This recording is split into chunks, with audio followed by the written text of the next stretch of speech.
welcome back. I'm sorry.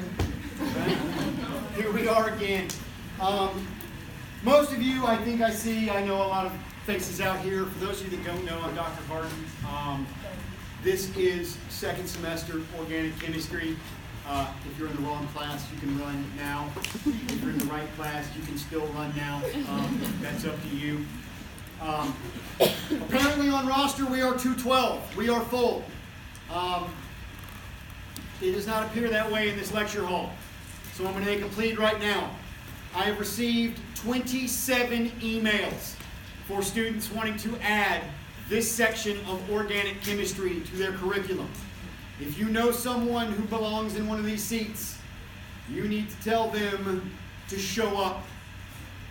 If they do not show up, I will report them as non-attendance and the university will drop them. Everybody clear on that? Yeah. Okay, good. For those of you that do not know me, I don't know what you've heard, what you've been told, or what you read on the internet, but I guarantee all of it is wrong. Okay, I am not a fantastic person. I am a hard ass. This class is not going to be easy. I am not going to pull any punches. I am not going to make this, and yet, a super awesome time. Actually, I may do that. But I am definitely not an easy instructor, as most students who have taken it before will attest to. Okay? This material is what it is. And I am not going to turn it into a kindergarten class just so you can all feel good about yourselves and make good grades. All of you, after you get done in here, want to go do amazing things like become rocket surgeons. If you're going to be a rocket surgeon, you need to be smart. Okay? You need to be able to think for yourself, and you need to be able to solve abstract problems. That is the majority of what this class revolves around. 2 students who know me. You are in a unique scenario this semester. You have to share me. I am teaching 2 lectures this semester.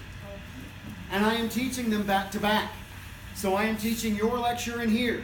And then I will immediately pack all of my crap and run over to Adderhole. Anyone who has done this knows that that is not a fun thing to have to do.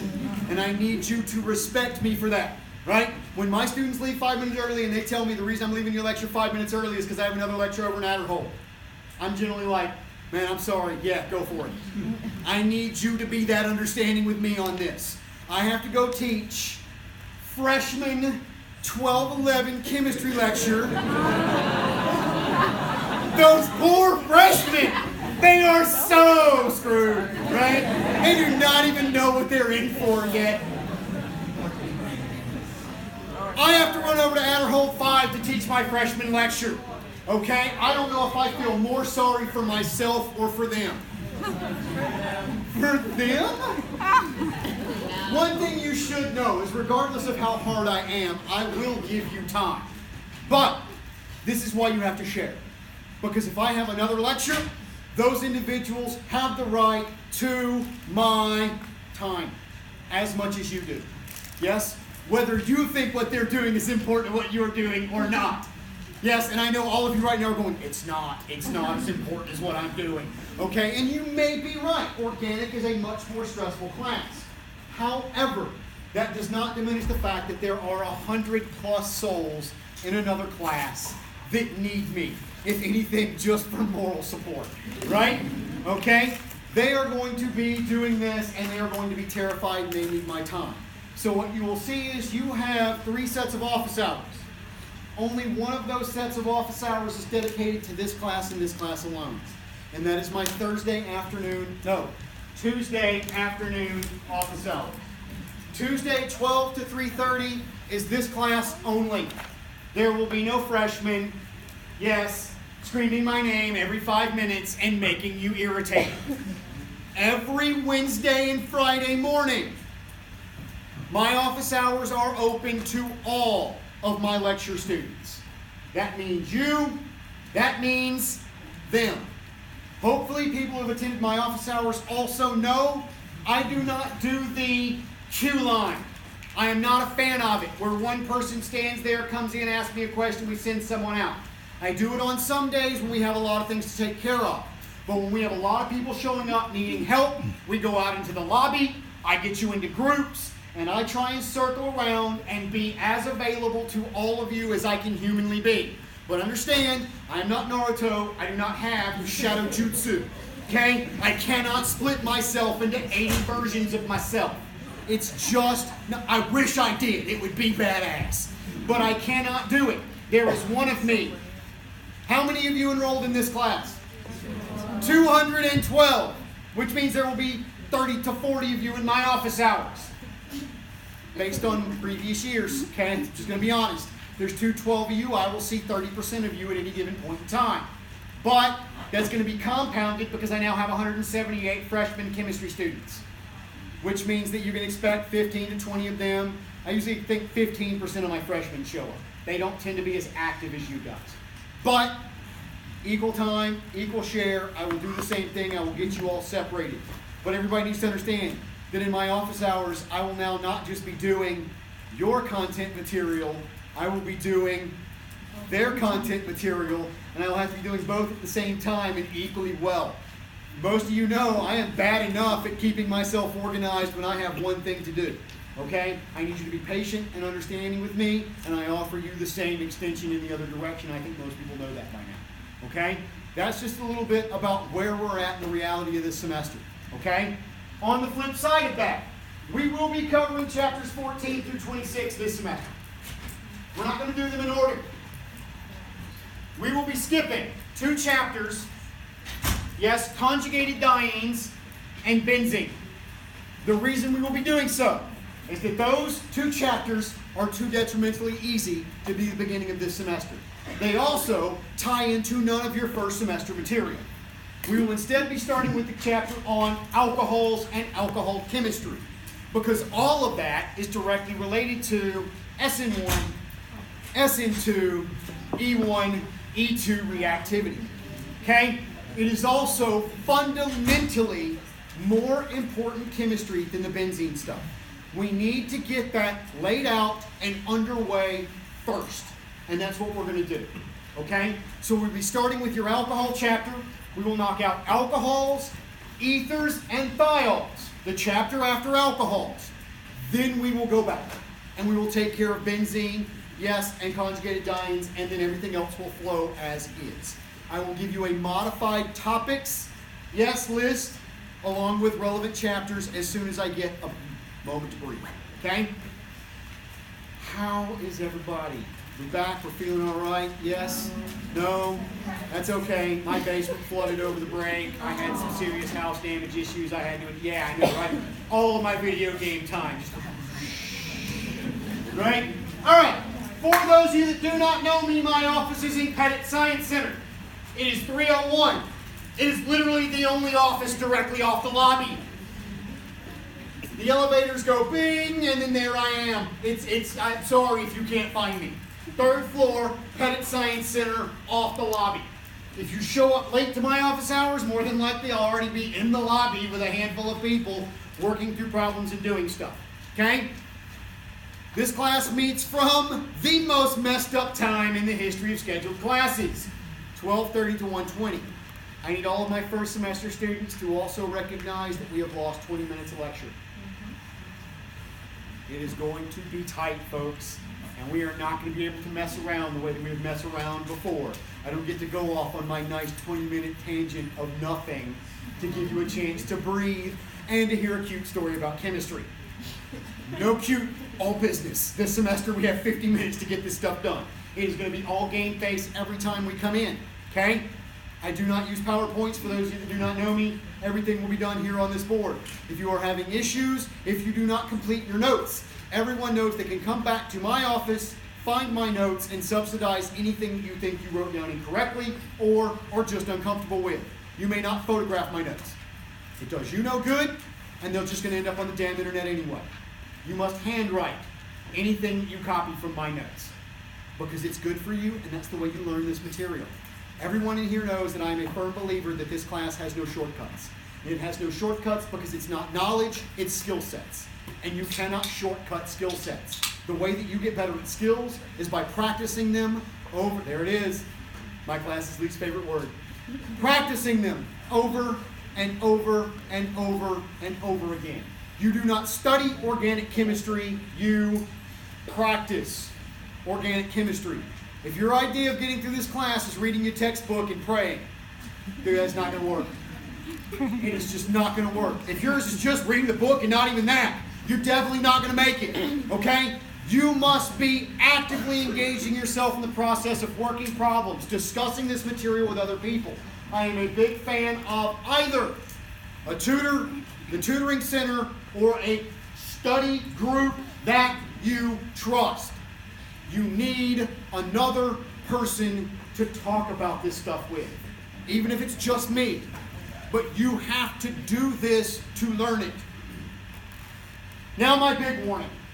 If you made it out of Orgo 1, just so barely, you're in trouble, folks. The students that do the worst in the second semester of this class are the ones that barely make it out of the first semester. And that is because your understanding of the fundamental topics from first semester isn't strong enough to get you out of this class. People hear me say it over and over again and they don't believe me. But I meet students all the time that make C's in the first semester and ended up taking the second semester of this class 4 times and not making it out. And the reason that happens is not because you can't do Orgo 2, it's because you did not do Orgo 1 at a level that is going to get you out of Orgo 2. Rather than taking this class 4, 5, 6, 7, and in one rare circumstance, 17 times, you need to clean up your fundamentals. Your fundamentals are Orgo 1.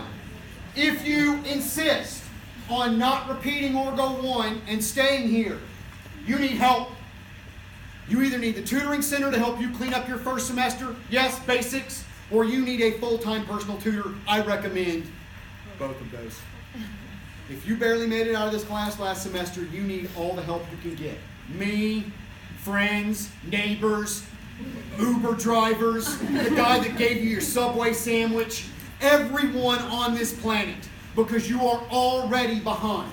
And what you are trying to do is build a, yes, house of cards without putting the foundation down. You're just going to put one card and build everything off that. And it is going to fall over and over again. Because all of those things that I drilled into my students last semester, be able to look at a molecule and identify the types of carbons, how many hydrogens are there, hybridization, formal charge, without work. If you cannot see hybridization, formal charge, yes, types of bonds, geometry of an atom, it's not good.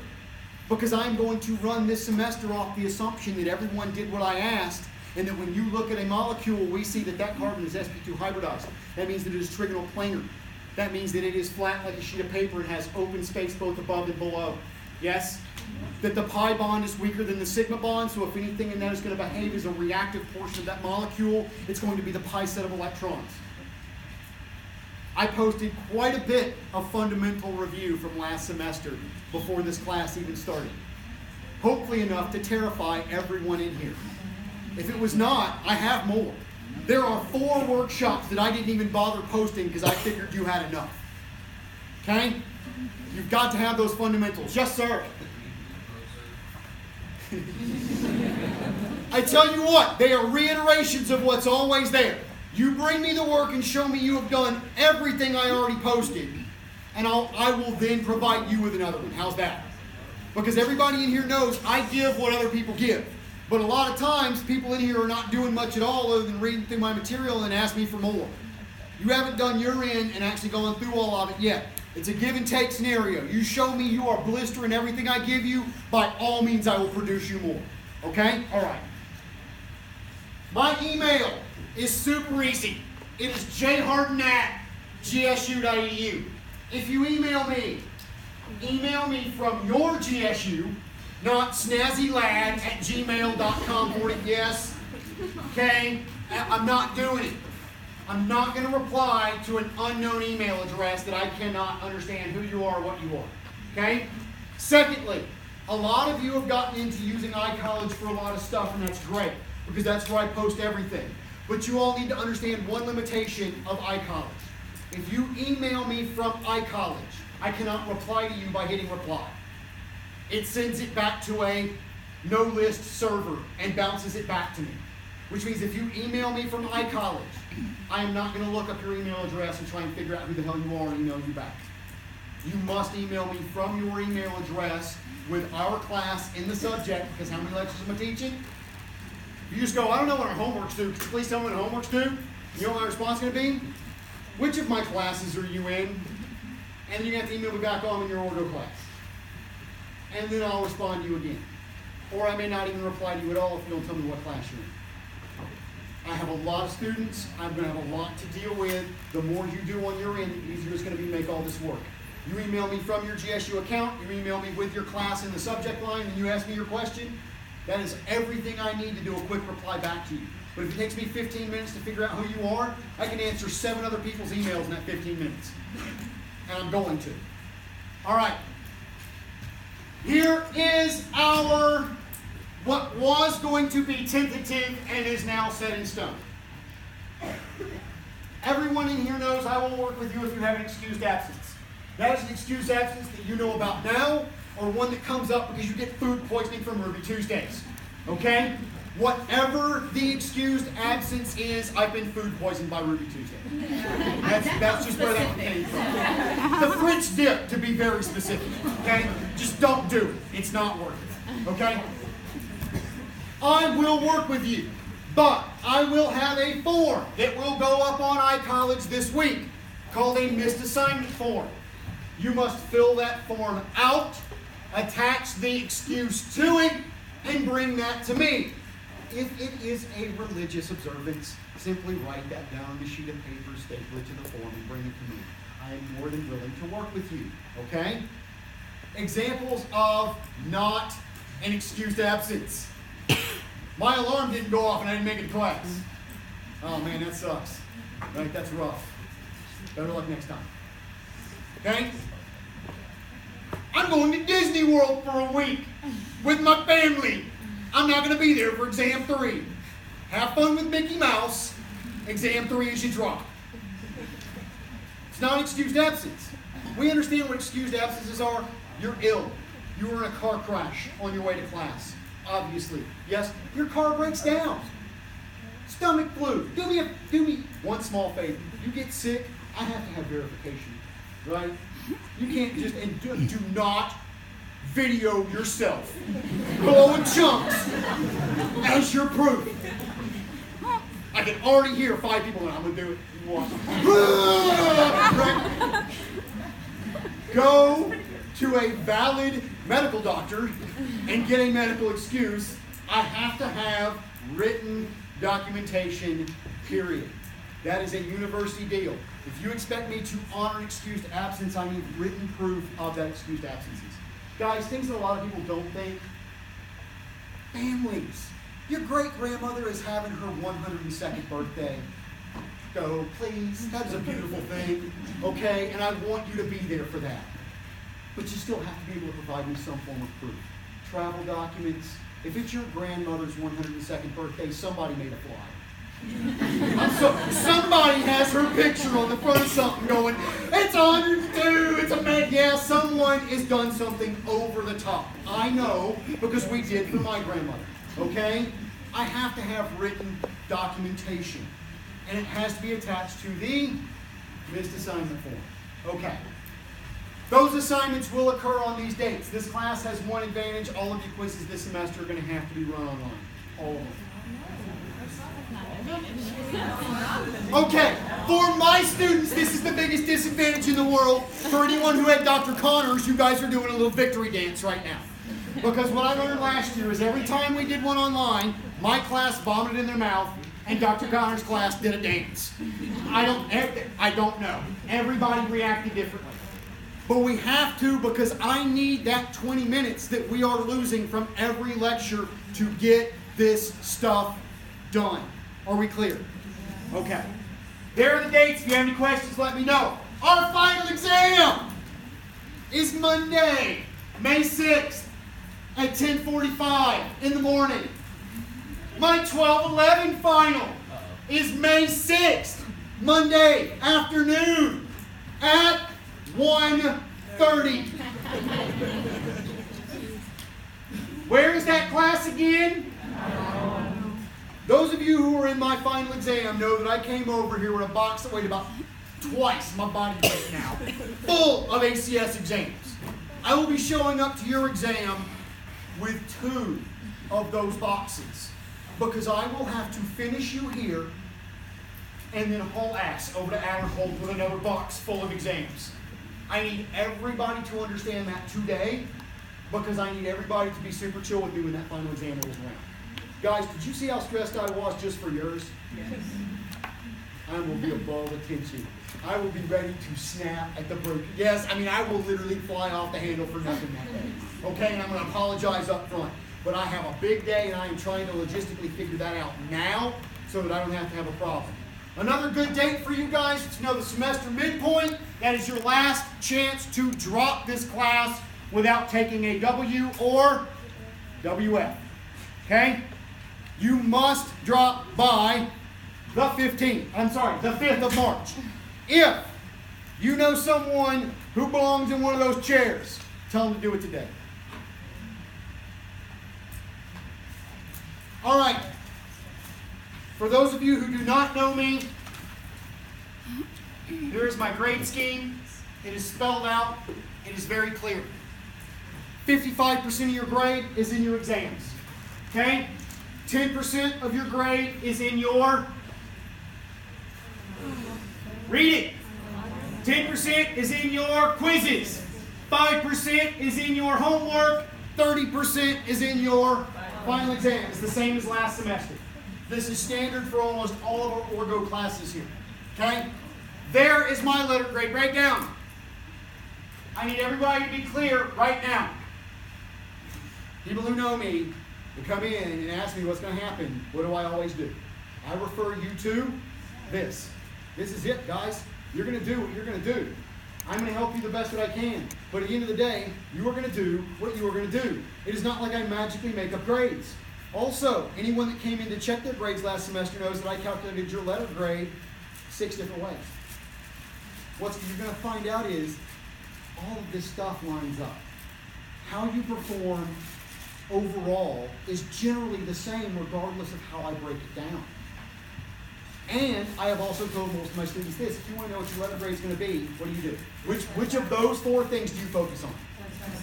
The exams. Your exam average is going to be within a half of your final grade almost every time. Do you have outliers to that rule? Always. Everybody else also knows that I do not believe in absolutes. There are always exceptions to any rule.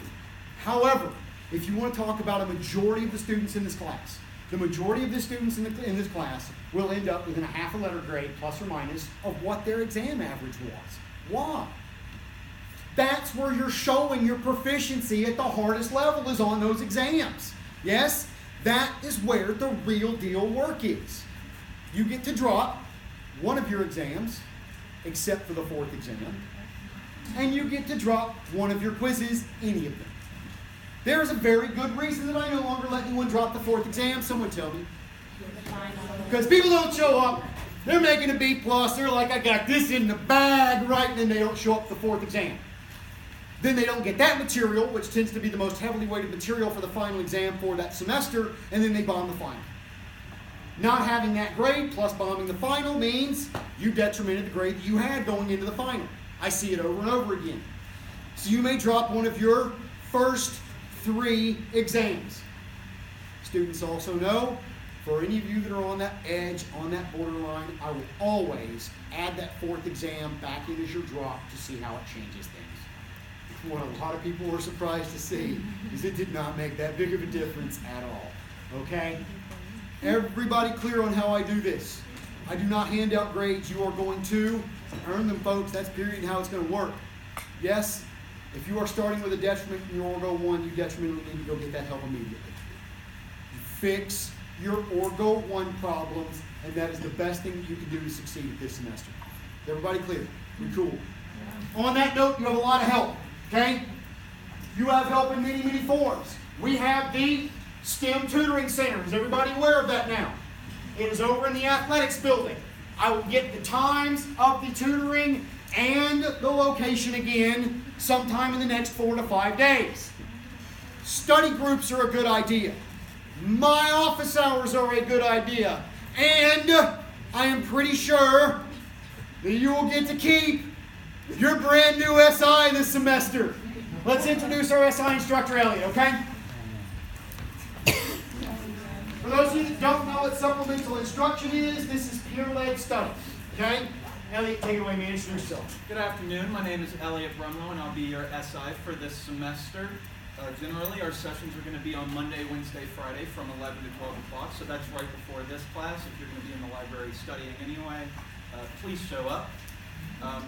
Generally, people who show up to SI regularly make a half letter grade to a whole letter grade higher than all their peers who do not do that. So I highly recommend that you come. Our classes will be in Langdale 107. And if there's anything that he covers in lecture that y'all think is especially tough, please, I encourage you to email me so I can make sure to cover it in extra depth during my session. That's all I've got. Hey, email me and have me add you to the college. Okay? Yeah, great. All right, guys, look, I'm a firm believer in this, mainly from my own shortcomings in calculus. My students already know that I did not do well at that course, and the only way that I did do well was with the help of another individual who knew what they were doing. Okay, I have statistical proof that SI does work. My number comes out to students who attended SI over a 4-year period in my organic classes did 0.4685932 repeating, higher than students with, so again, you're looking at half a letter grade. Okay, guaranteed, just by attending SI regularly. I do not count students that go twice, right? Yeah, you're never going to get anything from, I went once in February and then once again in April, and I didn't get anything from it. No. I'm shocked you got nothing from 2 visits over 8 months. Regular attendance at these things is what is necessary, and I understand that not everybody can do it, right? We all have other classes. Some of us have jobs, yes. Some of us have to be adults twice, and it sucks, okay? For those of you who cannot make SI, we do have the STEM Tutoring Center. You do have my office hours, and I will get you in touch with someone who can provide you with tutoring. Okay? Our department has a list of people that we recommend. You have to pay those people. I need everyone in here right now to understand some student organizations on campus still offer free tutors for certain subjects. I recommend that you get out and look at that if that's something that you're interested in. Okay? I know that the African American Student Association on campus has provided free tutoring for many, many years, but I think a lot of those student organizations are limited to what their members can teach. So they don't always offer tutors for every subject every semester. You've got to reach out to those people and find out what they are willing to do and what they're not willing to do, but there are possibilities for free tutors as well, and you need to investigate those. Worst case scenario, if you have nowhere else to turn, I always recommend my students contact the Dean of Students office. That is what they are there for, man. Make them earn their paycheck just like me. Okay? You guys hold me, yes, 100% accountable. Make the Dean of Students office do their job too. Their job is to help you with anything you might have questions about. Contact them and use that resource. Okay? Any questions about how this is going to work, what's going on, how I grade, who I am, and what's going on? We all do know where we are, what class it is. Yes, sir.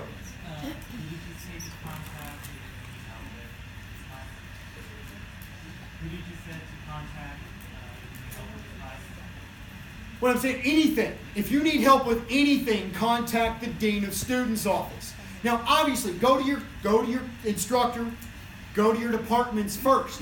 But at the end of the day, if you feel like you're not getting something and you know there's information out there, the Dean of Students office is there to help you navigate and find the help that you need. Okay? All right. With that, let's do this. So exciting! I have missed this, folks. How much time do we have? Oh, by the way, I have no track of time as my students will. Yes, I will do this literally twice as long as any of you can handle. Right? And I'm 20 minutes shorter than I used to be, so I will definitely go for it. Alcohol. We need to understand that what we have been doing with this class is a functional group approach to learning this subject, which means that we have been starting and learning as much information about one functional group as we can. Then we move to another, Same thing, then we do another. But what we're starting to notice is there's bleed through. Yes, there's stuff that we learned about alkenes that connects to alcohols. There's stuff that we learned about alcohols that connects back to alkenes. Because the whole purpose of organic chemistry is transforming one of these functional groups into another, which means that we start building this interconnected roadmap. Okay? It is always a good idea to look for similarities to the new functional group, yes, to things that we already know. Okay? And you'll see me reiterate this over and over and over again.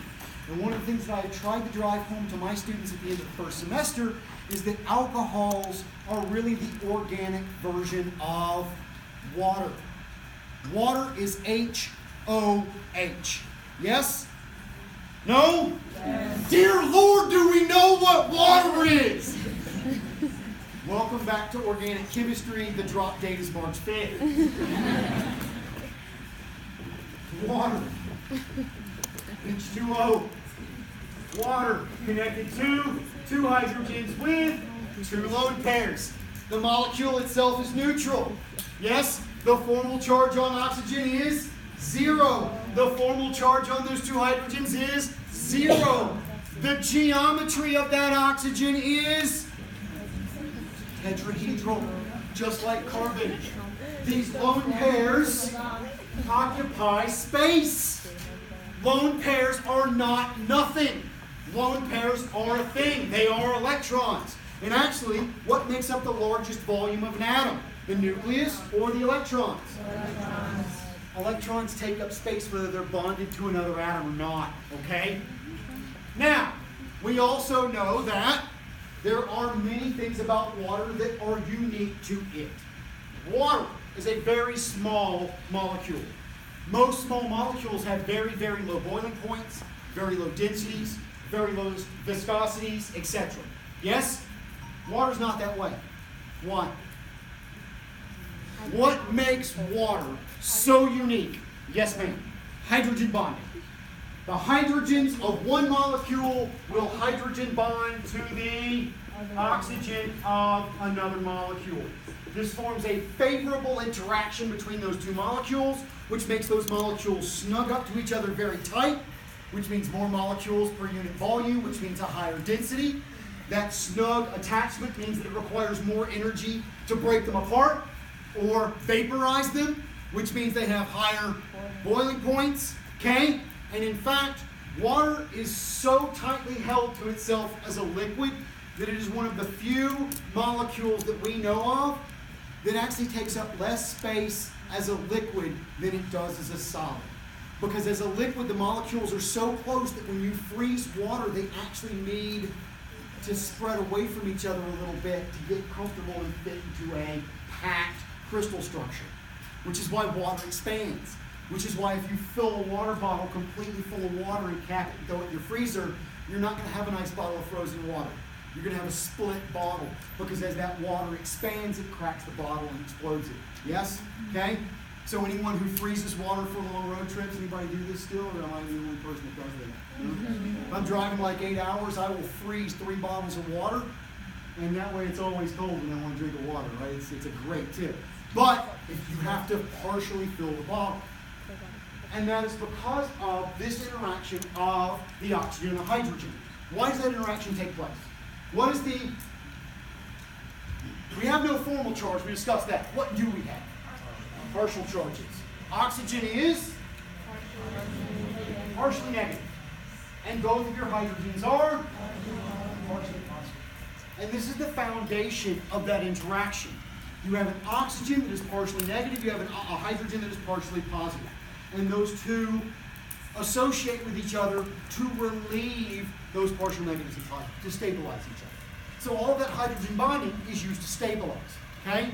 Why would I go through this entire discussion of water right before? We're not doing water, we're doing... But what is an alcohol?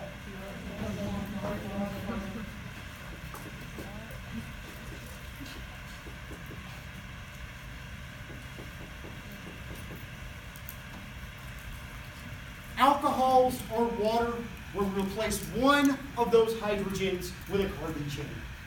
Does this change its properties? Yes. But will it still have properties similar to water? Yes. The answer is just yes. Alcohols, out of most all organic compounds, behave the most like water. And we're going to see that when we start talking about their physical properties here probably next time, because they put a lot of time today already after your life. Enough, right?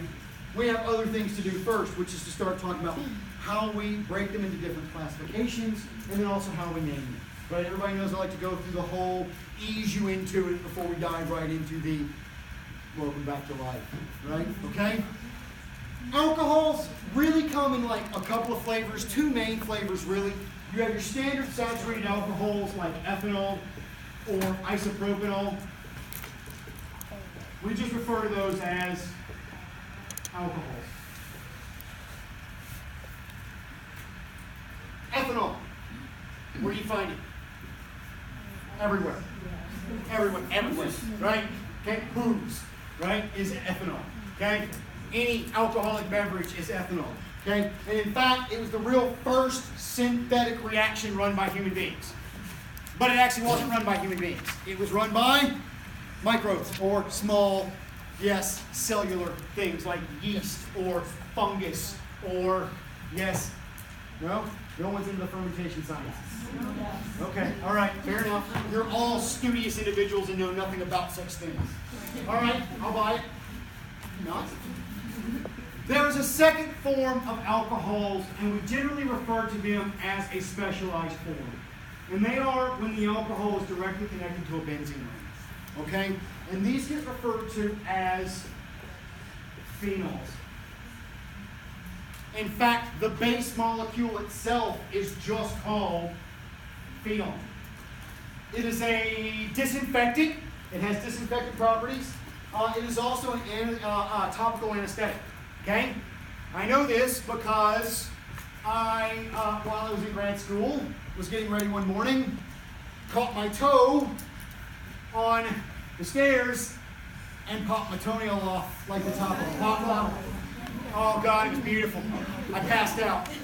I don't deal with pain well, right? I'm a wuss, as most people who know me can attest to. Okay, I cried like a little baby and then passed out. But when I went to the doctor to get it taken care of, because I did not completely remove it, I only partially removed it. So they had to go and do the final joint, right?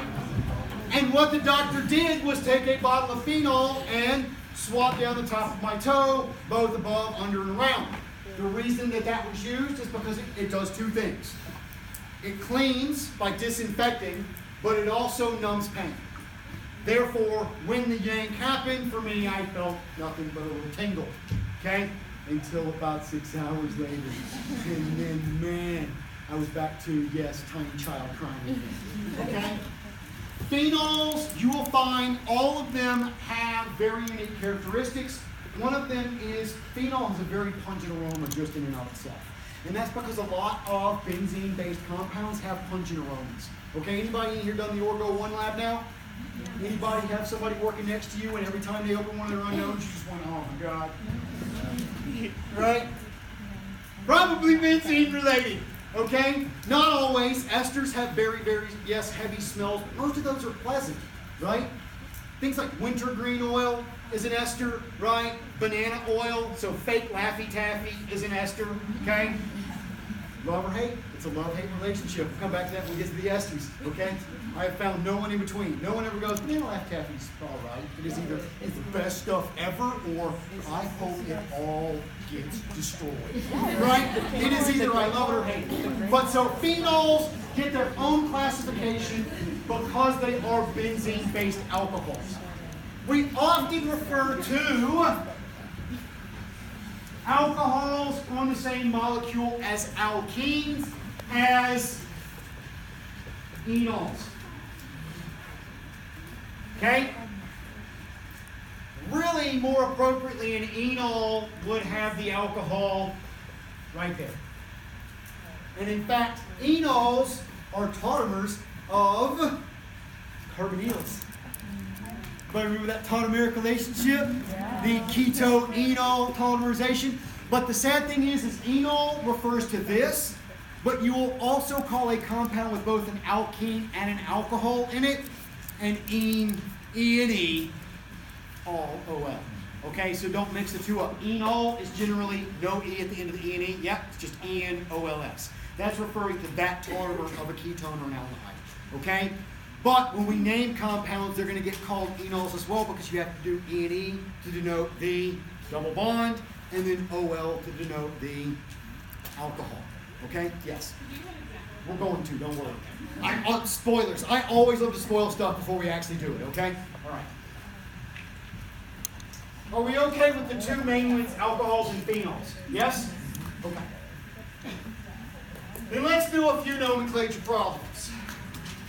Oh, you know what? Wait, one more thing first. We actually classify alcohols as primary, secondary, and... Now, anybody who had me last semester, I think we've already done this, yes or no? Yes. We did it for alkyl halides, and it's the same as it is for alkyl halides. And everybody gets a little confused at first because something like propanol, we refer to as a primary alcohol. But what kind of carbon is the OH attached to? What kind of carbon?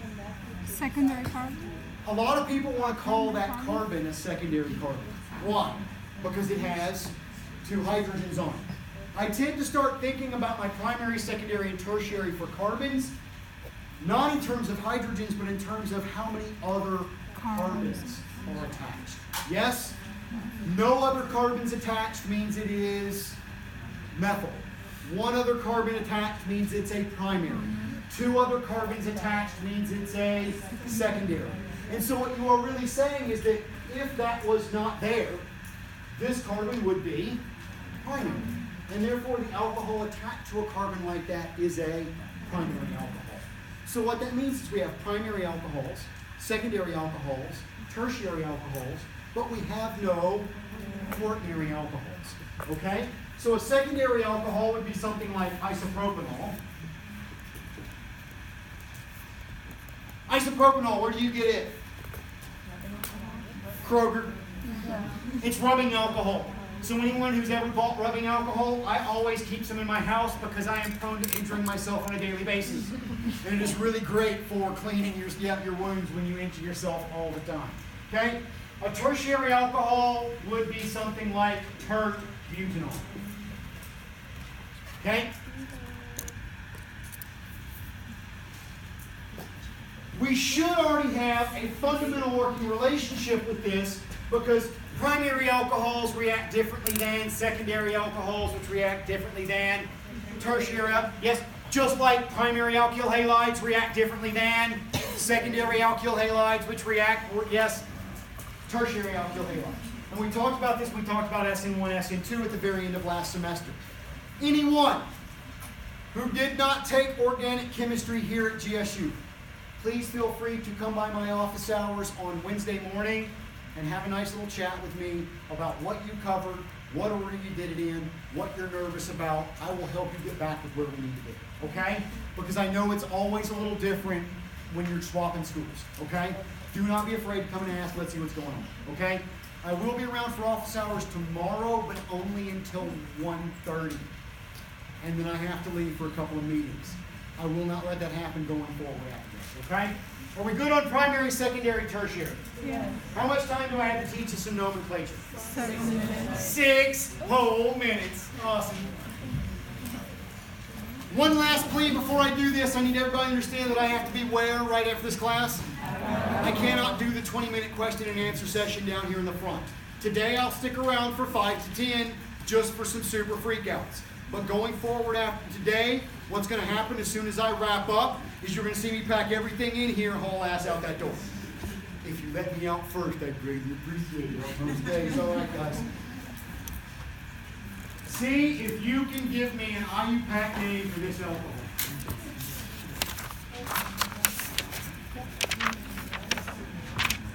And this alcohol.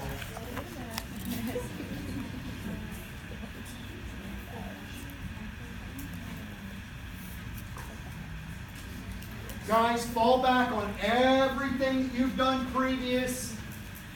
Nomenclature rules have not changed. The only new rule is that alcohols will take precedent over your other substituents. Alcohols win against carbon-based substituents. Yes? Which are the only most substituents we know. Yes? But they only take precedence along the longest, you still have to find the longest continuous chain. Yes? It's not that we start numbering at the alcohol, it's that it takes precedence over other functional groups. But we still have to start naming by finding the longest continuous chain. Yes?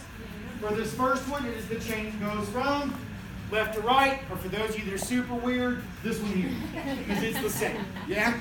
Okay? Which way should I number? Left to right, right to left? Okay, so 1, 2, 3, 4, and 5. Yes? Okay? So that is how many? 5 is? It would be pentane, but it's not an alkane, it's an alcohol. So it is pent and drop, yes, the E, and add OL. But where is that alcohol? If there were no substituents other than the alcohol, if that molecule was this molecule, we would be done with the name. 2-pentanol. Okay? However, we have one more substituent. It is a methyl group, and it is located at carbon 2. So what we have is 2-methyl 2-pentanol. Everybody with me on that? Awesome. Here, where do I start? What do I do? Start at the alcohol. When you are in a cyclic, you can now choose where to start. If alcohols beat all other functional groups, that means we give the lowest priority to the alcohol, which means that this becomes 1, 2, 3, 4, 5, and 6. You will get the same answer going the other way. 2 and 6 for the methyl groups. Yes? So what we have is 2,6 dimethyl. Do not forget to prefix to indicate that we have 2 of them. Yes? Now, when the alcohol is at position 1, you are not required to put the number. If you just said cyclohexanol, that would be correct. Because if you don't include a number, then the number is assumed to be 1. I like to include a number just for my own practice, okay? But if you don't, it is equally correct.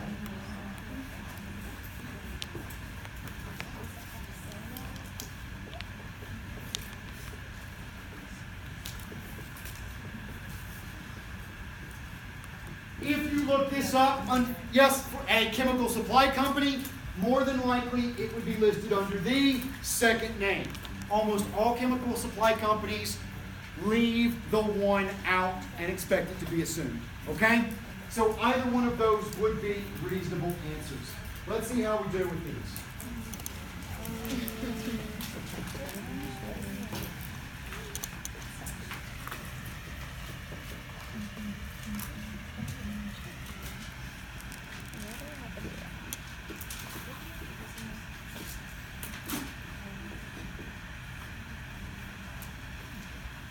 The second one's true.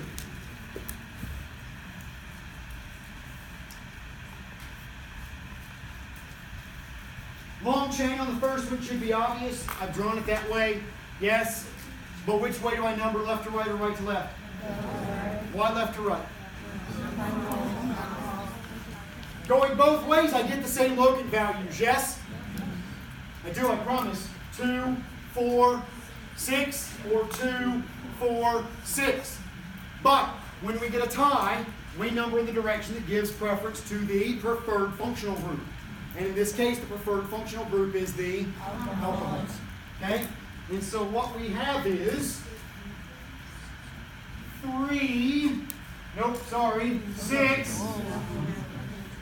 6-methyl, 2,4. Man, my Gen Chem students are ruined today. My math skills are not on it, okay? Here's the problem though. How many alcohols here? 2. So can I just call this 3, 2, 4, what is it? Hexanol? Heptanol? Not diheptanol. Here we go. You guys are gonna hate this. This is another one where someone came up with a weird ass rule and they decided what we're gonna do is just name it as an alkane and then add diol at the end. And so what actually happens is the number moves. We call this 6-methyl-hexane heptane 2,4-diol. It's not terrible, but I'm still not a huge fan of it, okay? But so when you have diols, triols, tetraols, they get named as such, which means you will give the substituent, you will list the parent as an alkane, and then at the very end you will put the locant values and either call it a diol, triol, tetraol, etc. Okay? You don't run into those that often, and when you do, they are primarily just diols. I have never on the MCAT or on the final for this class seen a trial or higher. I haven't seen a diol, to be honest. So why would I show you? You never know what you're going to see on the MCAT, and I have seen diols in the MCAT. Okay? I've seen them on PCAT too. Yeah? Yes. Shouldn't the diol come before methyl because it starts with D? No, ma'am, because what's your parent? What is your parent functional group? What wins over everything? It goes at the end because it is the parent. Does that make sense? Okay. It's just that we have to now represent that parent differently than we're used to. What about here? Last one for today, I think. Last one for today. Where do I start numbering? At the alcohol. Alcohols take precedence over alkenes. So in alcohols, we're in the same molecule as an alkene. We will start numbering as 1, 2, 3, 4, and 5. And that comes out as, let's see, 2 cyclopentene 1 all.